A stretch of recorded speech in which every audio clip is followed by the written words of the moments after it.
the charge of divisiveness. Dispensationalism is not only charged with being recent, but also with having originated in divisiveness. The inference is that anything that is factionist in origin cannot be valid. Darby was a separatist. Plymouth Bretheranism is a separatist movement. And many adherents of dispensationalism today are found in movements which have separated from the larger denominations of Christendom. Therefore, dispensationalism is a teaching which causes nothing but division in the church. Consider the following example of this line of reasoning. Now, by the way, I've heard this one a million times too. Okay? Notice what Ryrie says here. One need not scrutinize contemporary evangelical life to look too closely to see this principle at work today. Nor does it take more than a casual survey of history of theology since Darby's day to trace the continuity of his views of separation to our day.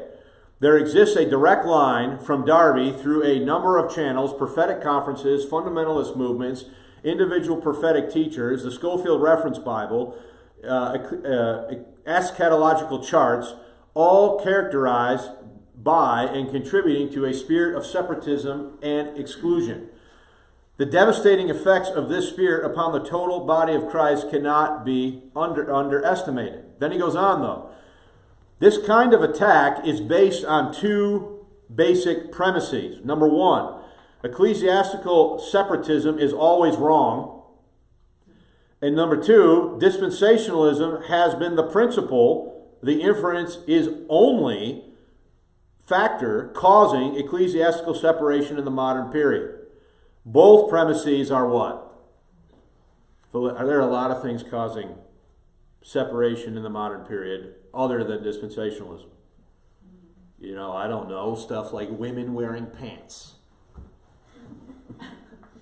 dice, movies, the Care Bears, Rainbow Bright. I mean, you go on and on and on. Okay? So, to say that dispensationalism is the cause of all this division is ridiculous. Okay? Apparently I struck a comedic nerve there. So, what's that? I grew up on Rainbow Bright.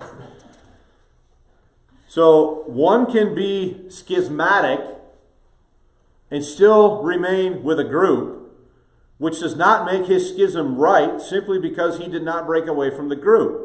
And one can be a separatist and break away from a group and be right. Whether or not organizational unity is maintained or broken is not the criterion for judging the rightness or wrongness of an action.